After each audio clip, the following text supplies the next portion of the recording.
puntland deris baynuna mar haddii la garanayo waxaa la ysku haya iyo garteedu halkay tegayso iyo waxaa adduunka o dhan ka jira loo hayo inaynu cunfi iyo dagaal isu keennaa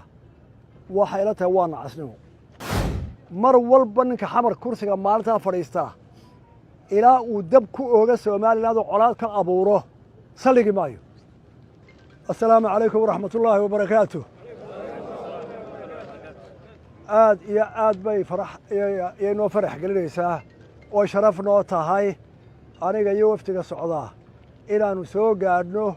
ciidamada jiidda hore oo qayb ka mid ah aanu la kulanno waxaannu idiin sidnaa hambalyo iyo gacaltooyo iyo qadarin shacbiga soomaaliland idin hayo meela joogtaanba haddaad tihiin ciidamada qaranka ee kala duwan oo ugu horreeyo ciidanka qaranku oo isagu xadka soo xidha hadal badan geli mayno salaan iyo inaynu is aragno oo iswaraysanno madaxdiina ayaanu u nimi magaalada kuwanaan hakan kalgacayl aan idiin qabna awgeed iyo qadarinta ummaddu idin haysa ciidamada waayo waxay og yihiin waxaa u tarteen iyo waxaa gashaan iyo duruuftaa ugu shaqaysaan intaa kadib maanta somalilan iyo raggiina halkan jooga badankooda waaye araga oo 40kii sane u dambeeyey ciidan uu soo hayey oo wixii ka dhacayay geeska ogaa somaliland maanta cid walba oo jaara dhinac walba hadday bari tahay hadday galbeed tahay hadday waqooyi tahay hadday koonfur tahay somaliland haddaynu hayno nin walba gacan nabadeed iyo walaaltinimaynu u taagaynaa ninkii inagu diidaa weliba waa kula baraynaa waxa warshaydada kaskanaar annagaa dagaal iyo rabsho iyo hawl soo dhammaysanae rag nabad waxaan hayn kuma haynee bal cawd bilayso ninkii loo taag waayana dee waa isurannaho abaalkii baynu ka hor aabudana haddii aan la idhahdo puntland deris baynuna hal qodob baynu isku haynaa keliya oo aad loo xalligi karo war afrikiba xadkii afrikay ku dhisan tahay isticmaar ka tegey xadkii ingiriiska iyo kii talaalinka inoo dhexeeyo afrika oo dhan baynu la qabnaa waa sharci internationalah haddii wax la kala qoonsadana si wanaagsan oo afaal loo dhammayn karaa waynugu nacasnimo inaynu colaad gelno dadkeenna deegaanka isku midka ah oo dadku xero colaadeed jooga waa khalad mar haddii la garanayo waxaa la ysku haya iyo garteedu halkay tegayso iyo waxaa adduunka o dhan ka jira loo hayo inaynu cunfi iyo dagaal isu keennaa waxay ila tahay waa nacasnimo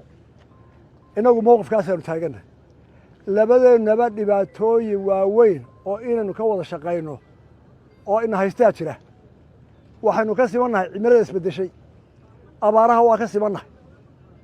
dhibaatada dadkeennu qabana waynu ka simannahay cadow kale oon labadeena midna oggolayn oo inay dowladnimo carriga ka dhisata aan oggolayn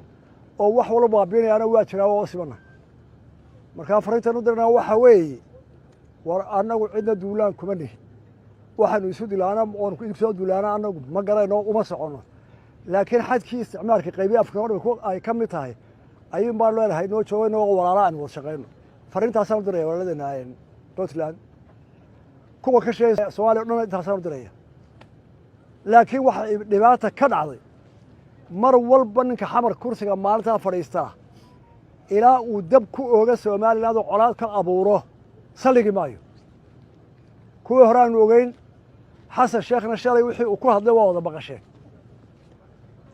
shalay xasan sheekh maba jiraana hadday doonayaan waxooga ay ku ceshaan waanu saxiix buu ka sugaya hadal o dhan waxaan filayaa taa inaanay puntlandna la qabin dadkeedu dhulsabareebna la qabin iyo maxay ahayd galmudug kismaayana aanay la qabin dadka jooga wixii macquuli waayo dad waxaa isku yahay maba nihinba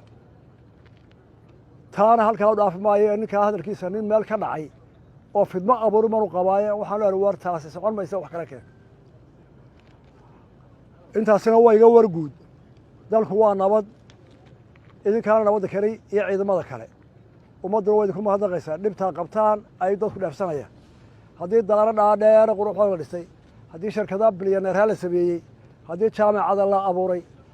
ogaada dadka dayrka u ah ee dhibtaasoo dhan xooggooda iyo cimrigooda iyo caafimaadkooda lagu joogaa waa idinka annagoo idin ogsoonnahay aad iyo aad baan idinku mahadnaqaynaa salaantaa guud baanu ka nimid xagga nabad baanu idinka signaa inta kalena naga gaarsiiya waana mahadsantihiin wasalaamu calaykum waraxmatullah